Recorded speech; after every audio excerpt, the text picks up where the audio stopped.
total, terrible, important. La prononciation de ces T en français reste la même, n'est-ce pas? Mais en anglais, ce n'est pas toujours le cas. Aujourd'hui, nous allons voir 4 façons bizarres dont les Américains prononcent leur T.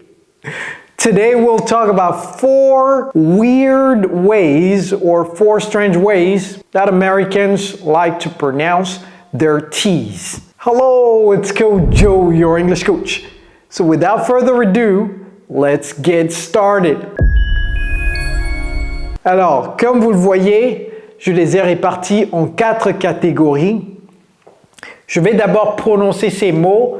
On va essayer de mettre quelques-uns de ces mots dans des phrases et je vous dirai exactement c'est quoi ce T. Ok? Alors, ça se prononce comment? Le T dans demain. C'est quoi? Est-ce que c'est tomorrow? C'est pas tomorrow. Ça, c'est t, comme si c'était un T et un S combiné. Donc ça, c'est t, t, t. Et ne prononcez pas le O ici, c'est tomorrow, tomorrow. Même chose ici, un T et un S soudés, collés. Donc c'est tonight, t, t, t, tonight. D'ailleurs, le T qui est à la fin, vous pouvez prononcer ça tonight. C'est la même chose. Mais généralement, ça ne se prononce pas. Tonight. I'll see you tonight. Ah! Vous voyez ce que je viens de faire? Lorsque vous mettez ça dans une phrase, ça devient autre chose. Ça sonne différemment. Qu'est-ce que je viens de dire? I'll see you tonight. I'll see you tonight. Donc, je vais mettre également ça, ce mot, je vais le mettre également ici. Je vais le mettre également quelque part ici. On va le mettre ici. Ça, c'est l'acronyme de you. Hein? J'espère que vous savez. J'ai abrévié you en U. Ça, c'est see you tonight. See you tonight. Pourquoi je l'ai mis ici? On va voir ça tout à l'heure. Ça, c'est posted. Posted. Posted. Le T et le S là. Texas. I'm going to Texas. I'm going to Texas. Ouh, j'ai dit I'm going to Texas. Donc peut-être on va mettre ça ici également. On découvre d'autres choses, n'est-ce pas? I'm going. On va voir ça tout à l'heure.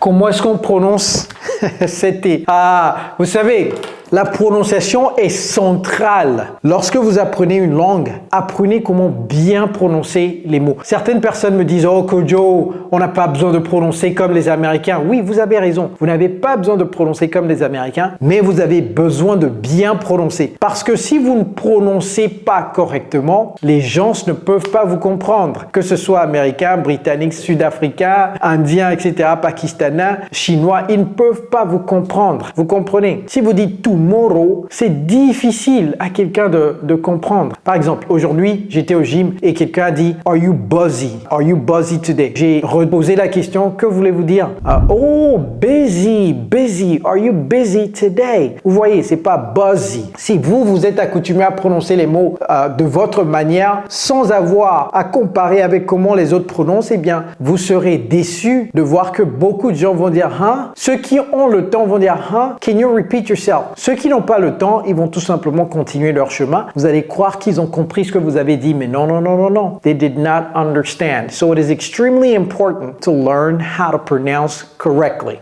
Texas. I'm going to Texas. On va voir ça tout à l'heure. I'm going to Texas. Technology. Technology. Technology. Okay? Do you believe that technology is important in this world? Do you use technology in your daily life? History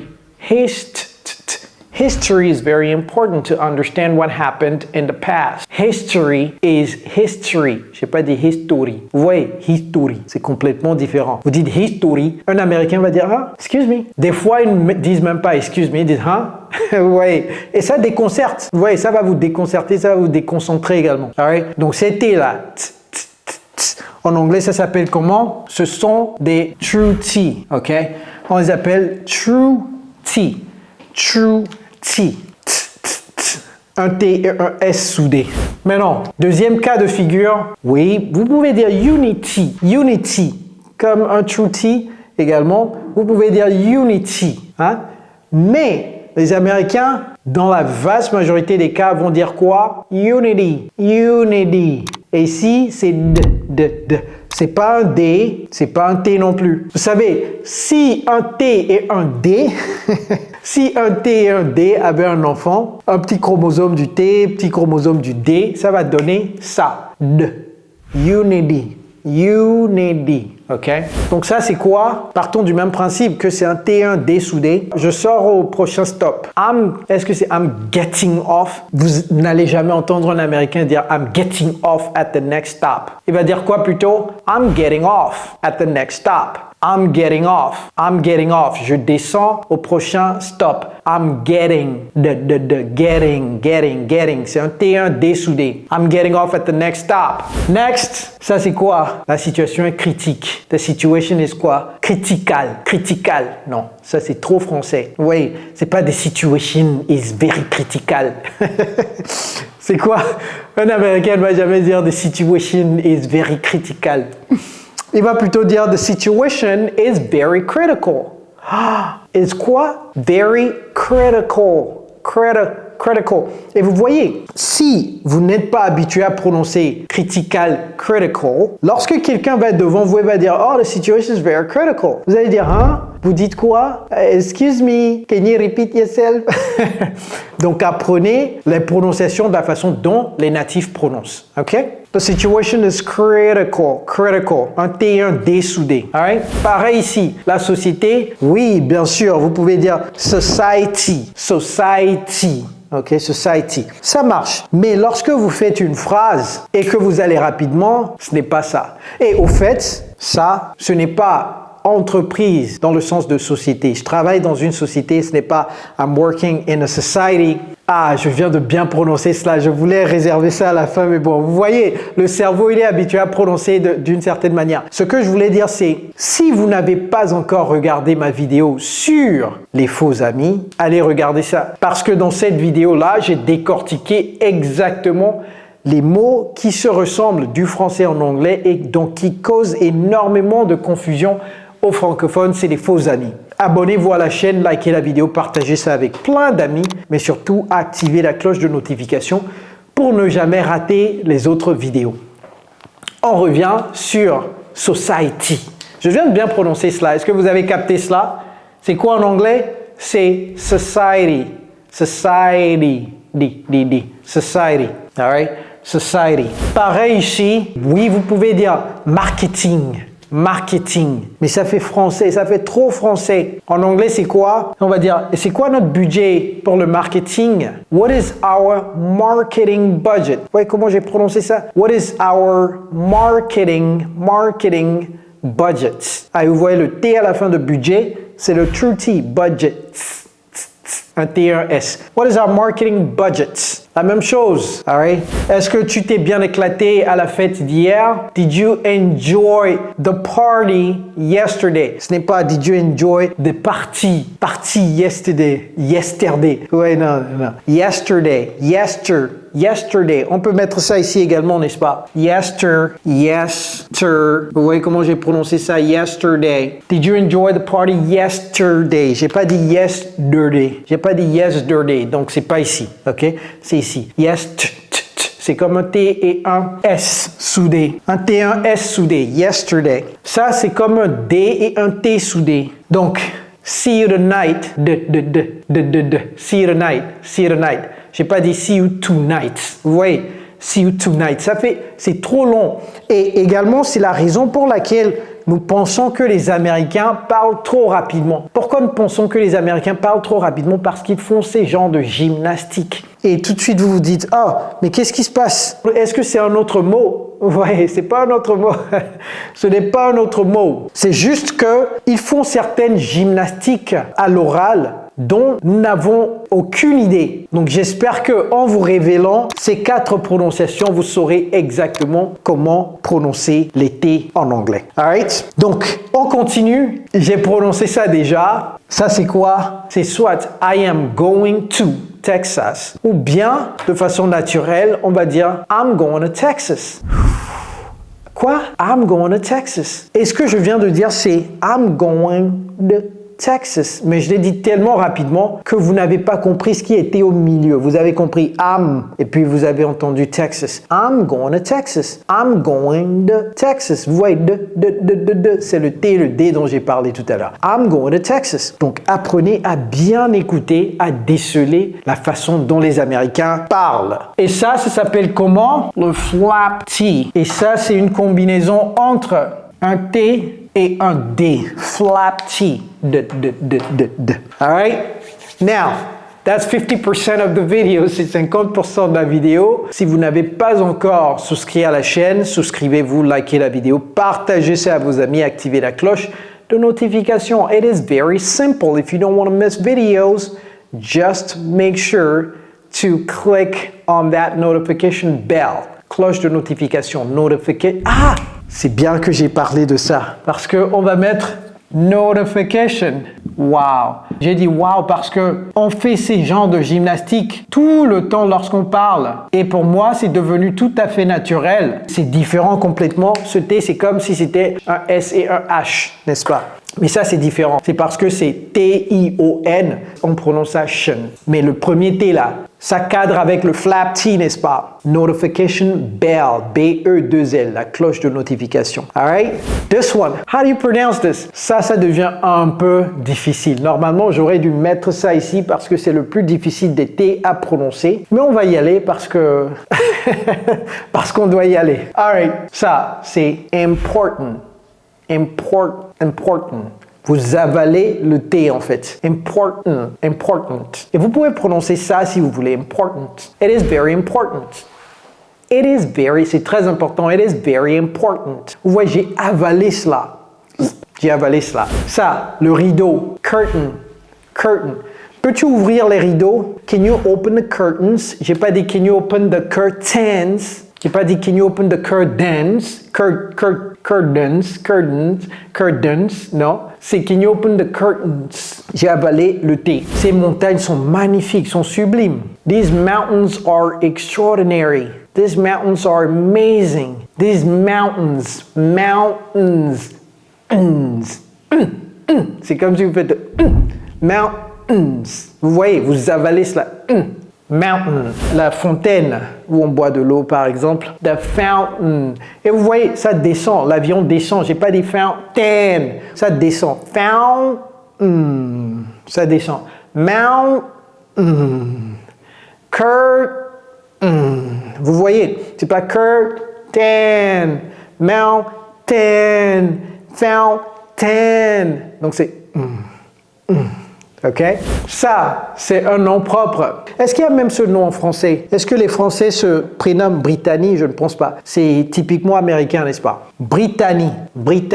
Ou bien dans le cas de la fameuse chanteuse américaine, est-ce que vous allez dire Britney Spears? C'est pas elle seule qui s'appelle Britney, hein, mais je mets Spears là-bas pour que vous sachiez que je parle de la chanteuse. C'est quoi? Avaler le T, ça donne Britney. Et c'est exactement la même chose. Britney. Exactement, c'est pas Britney. Non, c'est Britney et Britney Spears. Next, quote. A quote. Ici, lorsque vous parlez rapidement, ça va être Can you send me the quote, please? The quote.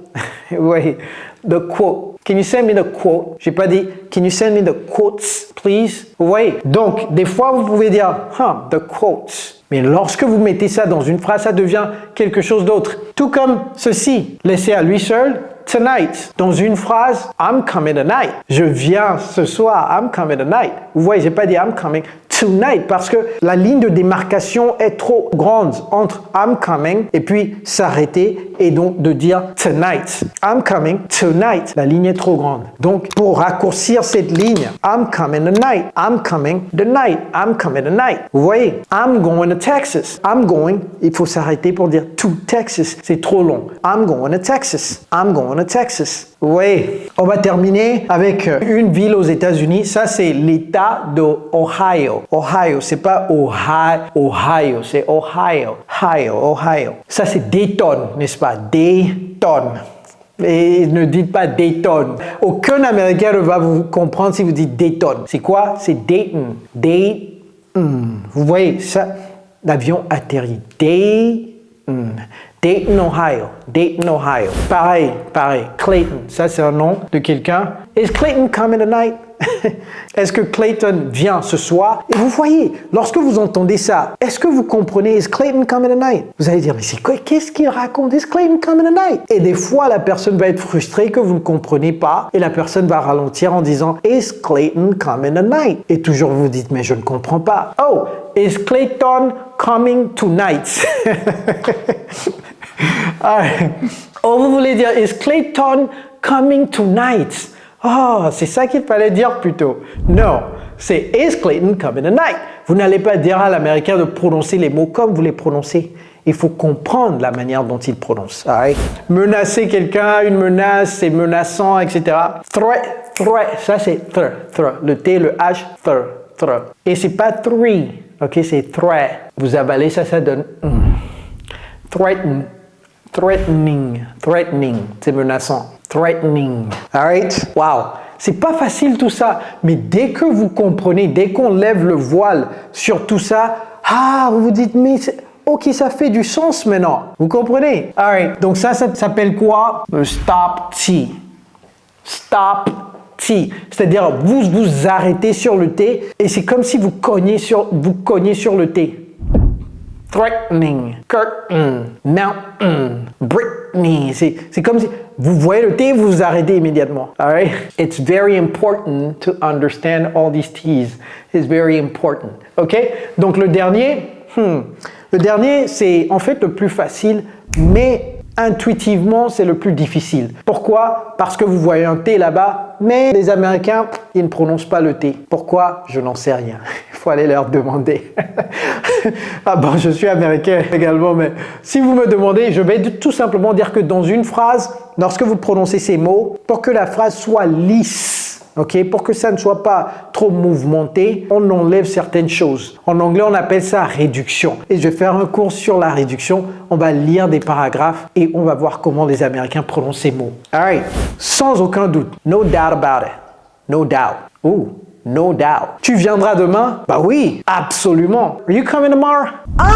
Vous voyez ce que j'ai fait? Are you coming tomorrow? Donc, tomorrow, lorsque vous mettez ça dans une phrase, ça vient ici immédiatement, le flap T. Are you coming tomorrow? Are you coming tomorrow? No doubt. Ça veut dire, of course. Bien sûr que je viens demain. No doubt. J'ai pas dit no doubt. Et encore moins, j'ai pas dit no doubt. Ou bien no doubt.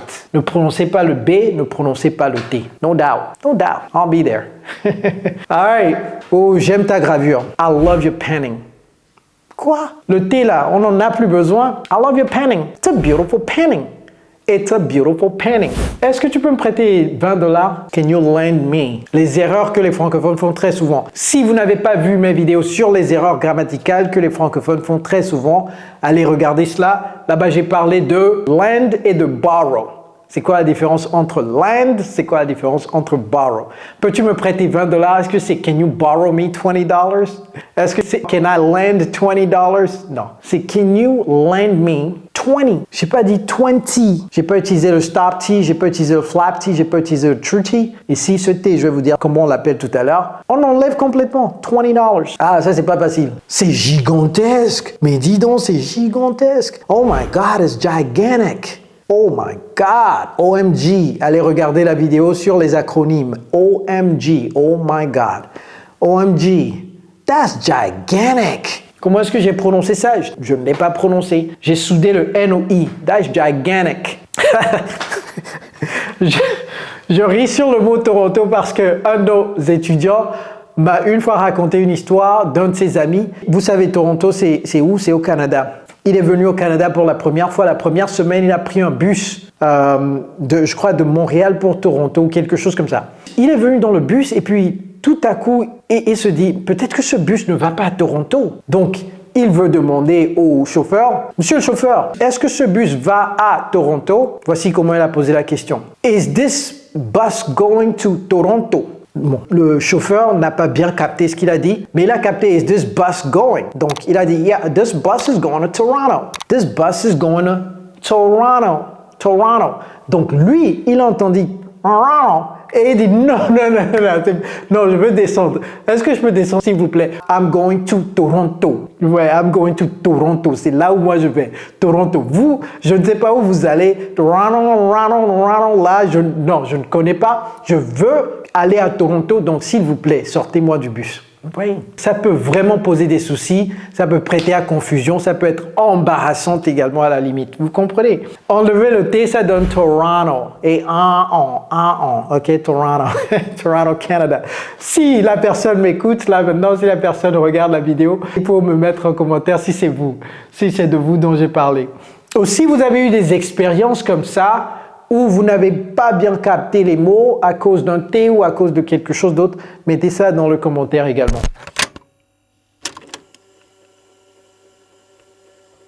L'hiver. L'hiver, en fait, c'est comme un gagnant. OK?